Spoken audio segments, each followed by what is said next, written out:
একটা মাছ আল্লাহর পয়গম্বরকে খাইল, ওই মাছটারে আর একটা মাছে খাইল। তিনটা অন্ধকারের মধ্যে পয়গম্বর পড়ে গেল। একটা হচ্ছে পানির অন্ধকার, আর একটা হচ্ছে একটা মাছের অন্ধকার। আল্লাহ নবী খুলুকে আজিমের মালিক, শত্রুতার সাথে শত্রুতা আমি রাখে না, শত্রুর সাথে বন্ধুত্ব রাখে, শত্রুর সাথে বন্ধুত্ব রাখে। আবু জাহেল আল্লাহ নবীকে মারার জন্য কত পায়তারা করলো, দেশ থেকে তাড়ায় দেওয়ার জন্য কত ষড়যন্ত্র করলো, অথচ দেখেন আল্লাহ নবীকে মারতে পারে না, কারণ দিন দিন আল্লাহ নবীর জনসমর্থন বাড়তেছে, আল্লাহ নবীর জনপ্রিয়তা দিন দিন বাড়তেছে। কেমনে মারবে, মারার কোনো সুযোগ পায় না। আবু জাহেল পরিকল্পনা করল, মুহাম্মদ সাল্লাল্লাহু আলাইহি ওয়াসাল্লাম যে রাস্তা দিয়ে যায়, ওই রাস্তার মধ্যে একটা গভীর কূপ খনন করব, গর্ত করব, রাতের অন্ধকারে এই রাস্তা দিয়ে যাবে, দেখবে না অন্ধকারের মধ্যে গভীর গর্তে পড়ে যাবে, আর আমরা এইসব পাথর চাপা দিয়া দুনিয়া থেকে শেষ করে দেব। নাউযু ইউনূস আলাইহিস সালাতু ওয়াস সালামকে দুশমনেরা ফালাইয়া দিছে, যা যা যা তাড়াতাড়ি যা, আমার পয়গম্বরের হেফাজতের জন্য তুই যায়া তোর পেটের মধ্যে আমার পয়গম্বরকে নিয়ে আনে। একটা মাছ আল্লাহর পয়গম্বরকে খাইল, ওই মাছটারে আর একটা মাছে খাইল। তিনটা অন্ধকারের মধ্যে পয়গম্বর পড়ে গেল। একটা হচ্ছে পানির অন্ধকার, আর একটা হচ্ছে একটা মাছের অন্ধকার, আর একটা দ্বিতীয় মাছের অন্ধকার। কয়টা অন্ধকার হইল? একটু জোরে কোন কয়টা? তিনটা অন্ধকারের মধ্যে আল্লাহর পয়গম্বর পড়ছে, কিন্তু আল্লাহর পয়গম্বরের কাছে কোনো খবরই নাই আমি সমুদ্রের পানিতে পড়ছি, মাছের পেটে আছি নাকি মায়ের কোলে আছি। সুবহানাল্লাহ। আল্লাহ পাক রব্বুল আলামিন ওই পানির অন্ধকারের মধ্যে আবার দুইটা মাছের অন্ধকারের মধ্যে এমন ভাবে বাঁচায়া রাখছেন, তার কাছে কোনো খবর নাই। যখন তিনি টের পাইলেন রাত না দিন, কি অন্ধকার, রাতও বুঝি না দিনও বুঝি না, শুধু আলো আর আলো, আলো আর আলো। ব্যাপারটা কি, কারণটা কি? আল্লাহর পয়গম্বর তখন বুঝতে পারছেন আমি দুনিয়ার জগৎ থেকে ভিন্ন কোন জগতে এখন আছি। তিনি পড়া শুরু করলেন, লা ইলাহা ইল্লা আনতা সুবহানাকা ইন্নী কুনতু মিনাজ জালিমিন। আল্লাহরে যখন ডাক দেওয়া শুরু করলেন, আল্লাহ পাক রব্বুল আলামিন সঙ্গে সঙ্গে জবাব দিয়ে দিলেন, ফাস্তাজাবনা লাহু ওয়া নাজাইনাহু মিনাল গাম্মি ওয়া কাযালিকা নুনজিল মুমিনিন। জোরে বলেন আল্লাহু আকবার। কে বাঁচায়, কে বাঁচায়? আল্লাহ বাঁচায়, আল্লাহ বাঁচায়। বলছিলাম আল্লাহ যদি কাউকে বাঁচাইতে চান, আগুন মারতে পারে না, পানিও মারতে পারে না, দুশমনেও মারতে পারে না। এই আমার বাবার ভাইরা, আপনার আমার নবীর যাতায়াতের রাস্তায় যাতায়াতের রাস্তায় গভীর খনন, গভীর কূপ খনন করলো মারার জন্য, অথচ আল্লাহ নবী তার পায় না। জিবরাইল আমিন তার পাকাটা গর্তের উপর দিয়ে দেয়, আল্লাহ নবী জিবরাইলের পাকার উপর দিয়ে আবার মসজিদে চলে যায়। সুবহানাল্লাহ। হঠাৎ করে একদিন আবু জাহাল ভাবলো, কিরে কি ব্যাপার, খড়কুটা জায়গায় খড়কুটা পয়রা আছে, মোহাম্মদ যায় কোন দিক দিয়ে? রাস্তা দিয়ে ঘুরে যায়নি। আচ্ছা ওইদিকে আর একটু গর্ত বাড়াইয়া দে, গর্ত বাড়াইয়া দিল। আবু জাহেল একদিন দেখতেছেন খড়কুটা একটু নাড়াচাড়া দেখা যায়, ভাবলো হয়তোবা মুহাম্মদ গর্তের মধ্যে পয়রা আছে। আবু জাহেল মিটমিটে অন্ধকার দেখার জন্য যখন গর্তের কাছে যাইয়া ও কি মারছে, আল্লাহ কয় জিবরাইল রে,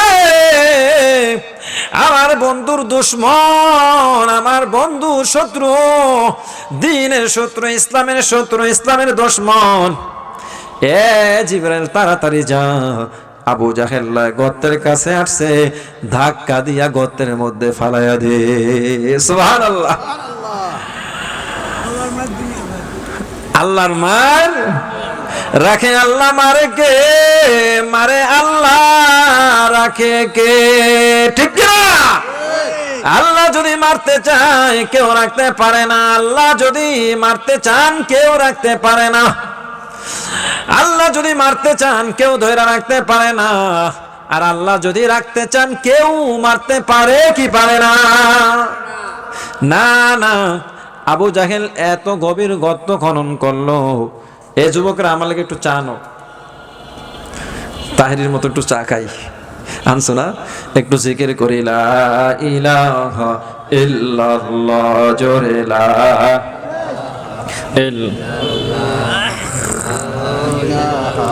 ইল্লাল্লাহ, লা ইলাহা ইল্লাল্লাহ, জোরে ইল্লাল্লাহ, লা ইলাহা ইল্লাল্লাহ, লা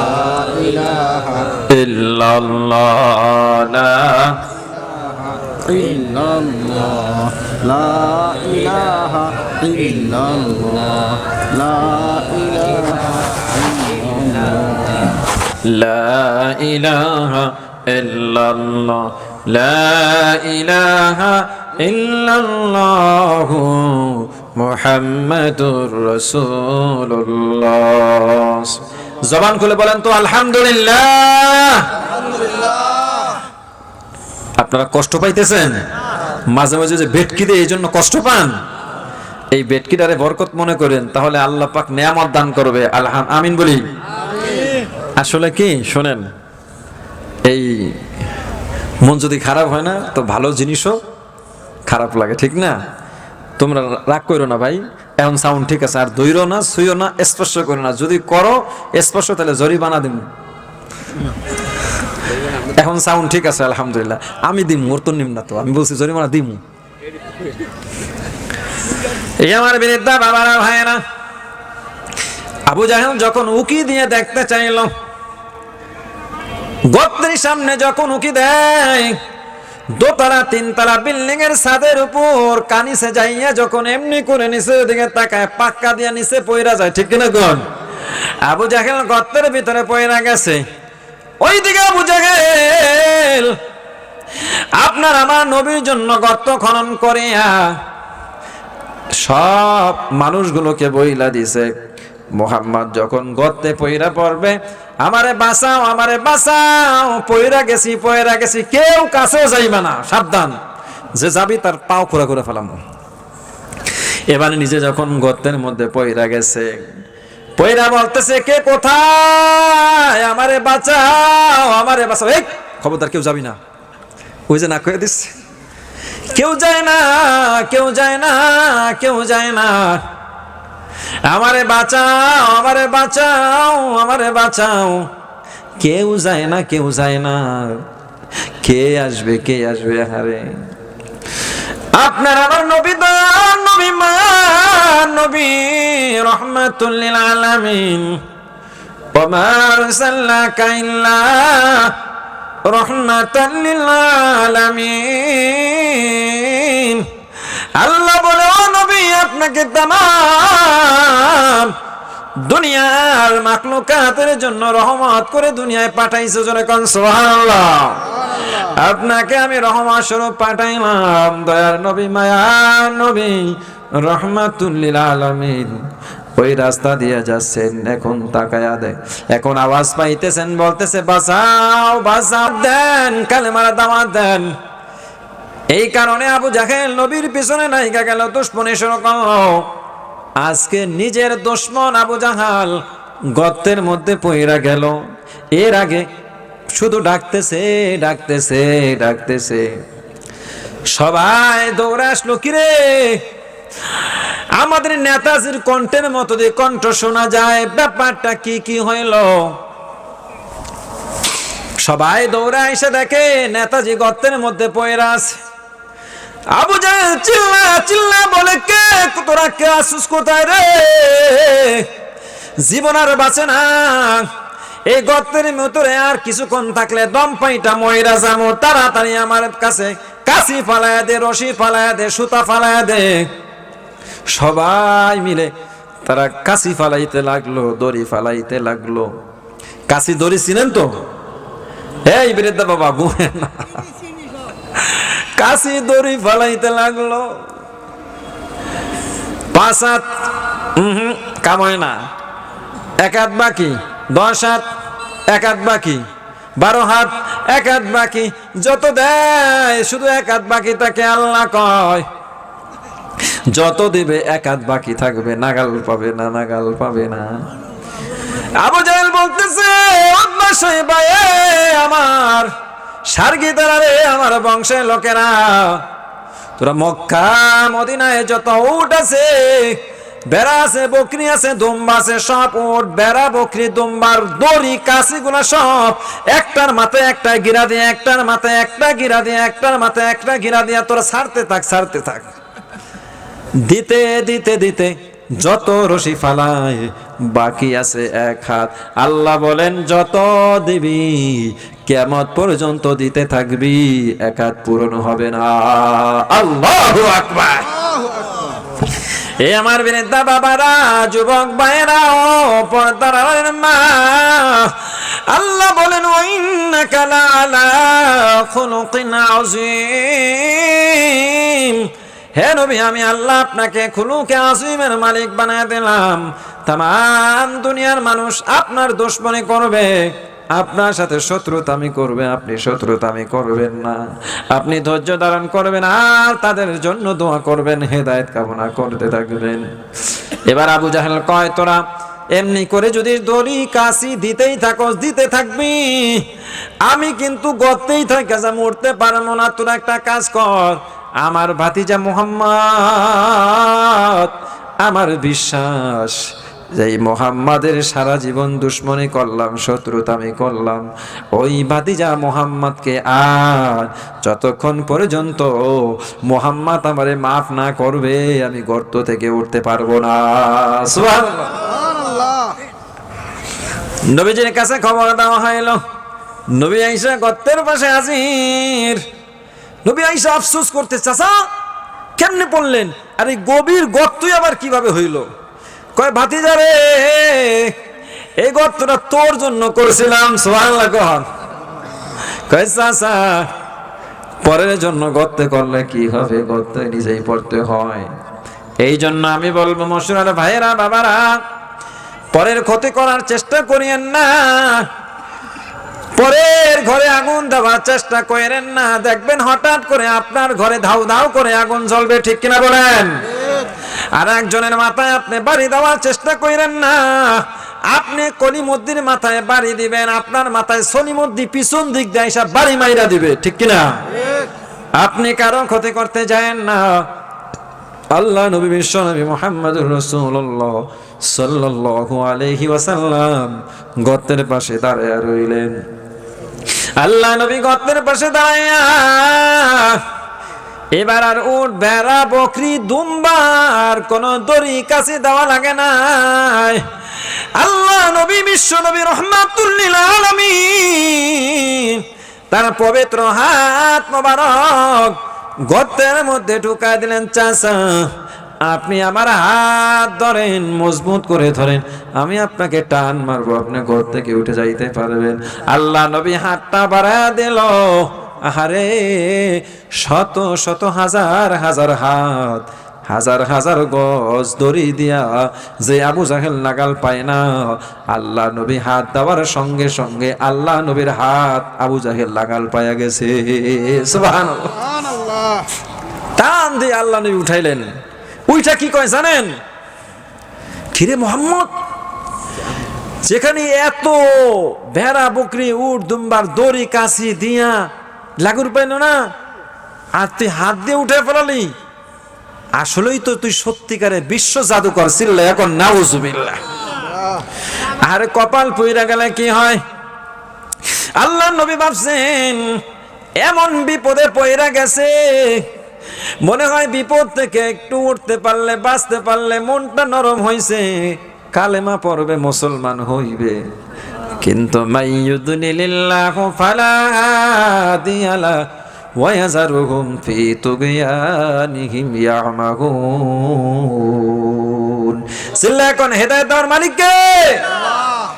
এ বেরেদা বাবারা, যুবক ভাইয়েরা, শুধু কি তাই, খুলুকে আজিমের মালিক, খুলুকে আজিমের মালিক। শত্রুকে শত্রু মনে করে না, শত্রুকে বন্ধু মনে করে। ফতে মক্কা যখন হয়ে গেল, মক্কা বিজয় হওয়ার আগে আল্লাহ নবীকে মক্কা থেকে তাড়াইয়া দিছে। আহারে কত মারা মারল, তাইফের মানুষেরা মারল, উহুদের ময়দানে মানুষেরা মারল, কত গালি নবীজি শুনলেন।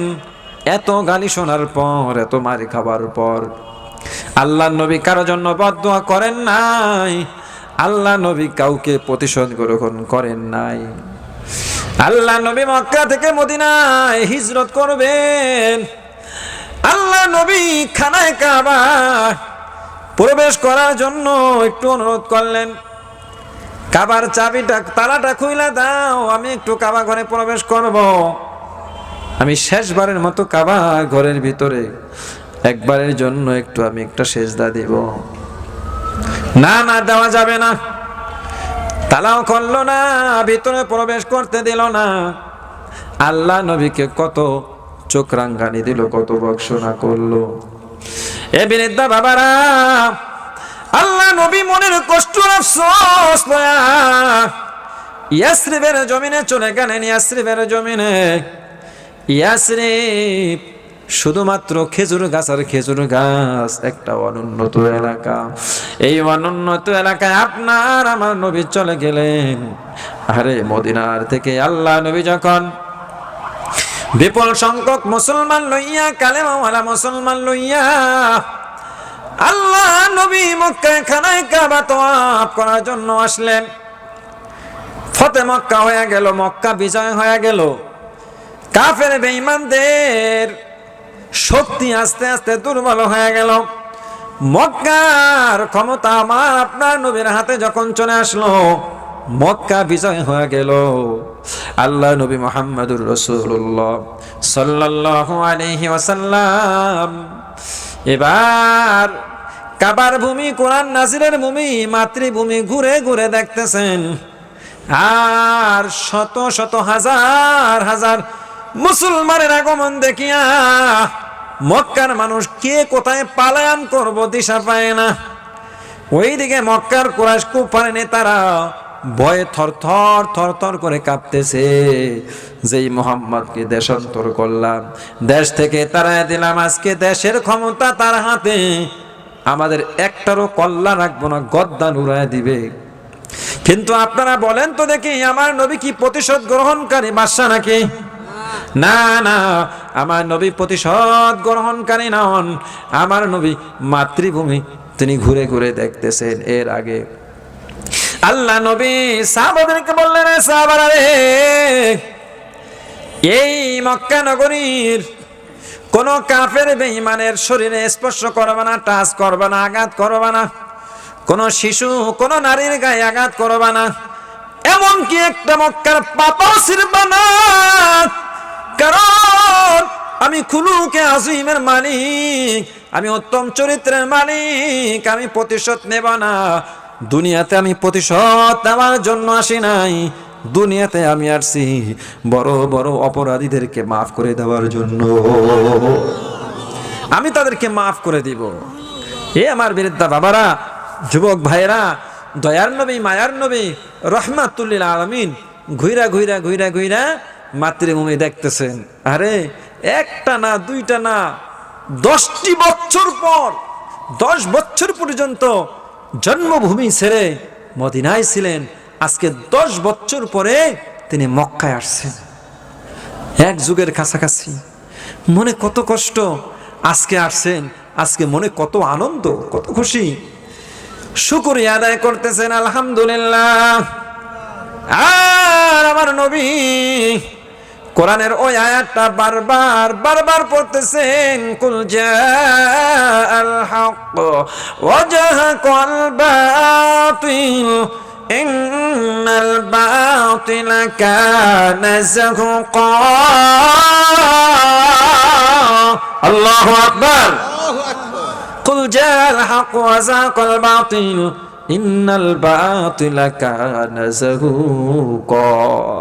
এই কোরআনের আয়াত পড়েন আর ঘুরে ঘুরে ঘুরে ঘুরে দেখতেছেন, হঠাৎ করে তাকায় দেখেন একটা বৃদ্ধা মহিলা বিরাট বড় একটা গাঁটটি লইয়া, বোঝা লইয়া একবার মাথায় উঠাইতে চায়, একবার কাঁধে উঠাইতে চায়, একবার পিঠে উঠাইতে চায়, আর একবার চিত হয়ে পয়রা যায়, কাত হয়ে পয়রা যায়, একবার উইটা দাঁড়ায়, একবার বসে, একবার শুয়ে পড়ে, হারে পারতেছে না গাঁটটিটা। আল্লাহ নবী কাছে যাইয়া, আল্লাহ নবী বৃদ্ধা মহিলার কাছে যাইয়া বৃদ্ধা মহিলাকে ডাকতে বলে, মা এমন করতেছেন কেন? কষ্ট হইতেছে, আমি কি খেদমত করতে পারি আমারে বলেন। সুবহানাল্লাহ। কোন মানুষ মারছেননি, কোন মানুষের গায়ে আঘাত করছেননি, বরং সর আমার দয়ার নবী, মায়ার নবী সাহাবাদেরকে, কালেমা ওয়ালা মুসলমানদেরকে বারণ কইরা বইনা দিলেন, সাবধান, কারো গায়ে আঘাত করবা না, কোন নারী পুরুষের গায়ে আঘাত করবা না, আক্রমণ করবা না, এমনকি মক্কার একটা গাছের পাতাও ছিঁড়বা না। সুবহানাল্লাহ। আর বৃদ্ধা মহিলার কানে কানে যেই খবর দিল, ওই খবর মহিলা বিশ্বাস কইরা গাটি যা কিছু ছিল সব লয়ে দৌড়ানো শুরু করলো, মক্কা ছাইরা চলে যাবো। আল্লাহ নবী মুস্কি হাসি দিয়া বলতেছেন, মা গাটিরা পারতেছেন না, বুঝতে পারেছি আপনি যাবেন কোথায়, বলে অমুক এলাকায় পাহাড়ের গুহায় যাবো। আব্দুল্লাহর বেটা মুহাম্মদ মক্কা দখল কইরা ফালাইছে, আমাকে দলীয় মানুষ সব মায়েরা শেষ কইরা ফালাইতেছে। এ বাবা, পারলে তুমি গাঁটটিটা আমার মাথায় উঠায় দাও, আমি আমার নিরাপদে চলে যাই। আল্লাহ নবী বলতেছেন, বৃদ্ধা মা গাঁটটি আপনার নিতে হবে না, গাঁটটি আমার মাথায় উঠায় দেন, আমি আপনার নিরাপদে সহি সালামতে পৌঁছায় দেই। আল্লাহ নবী গাঁটটিরা মাথায় লইলেন, বৃদ্ধা মহিলা আগে আগে যায়, আল্লাহ নবী পিছে পিছে যায়। গন্তব্য স্থানে যাইয়া পাহাড়ের গুহার কিনারে দাঁড়াইয়া বৃদ্ধা মুশরিকা মহিলা ডাক দিয়ে বলতেছে, তোরা পাহাড়ের গুহায় কারা রে? আয় বেরিয়ে আয়, আব্দুল্লাহর বেটা মুহাম্মাদের জ্বালায় থাকতে পারি না, আমিও চলে আসছি নিরাপদে, আমারে মারতে পারে না। নাউজুবিল্লাহ। পাহাড়ের গুহার ভেতর থেকে মানুষেরা কয়, কে ডাকতেছে? এইদিকে আল্লাহ নবী বলতেছেন, বৃদ্ধা মা আপনি থাকেন, আমি চলে যাই। এ বাবা, কিছু বিনিময় নিয়ে যাও। আল্লাহ নবী বলতেছেন, বৃদ্ধা মা আমাকে কোনো পারিশ্রমিক দিতে হবে না, টাকা পয়সা দিতে হবে না। বৃদ্ধা মহিলা ডাক দিয়ে বলতেছে, বাবা কি নাম তোমার?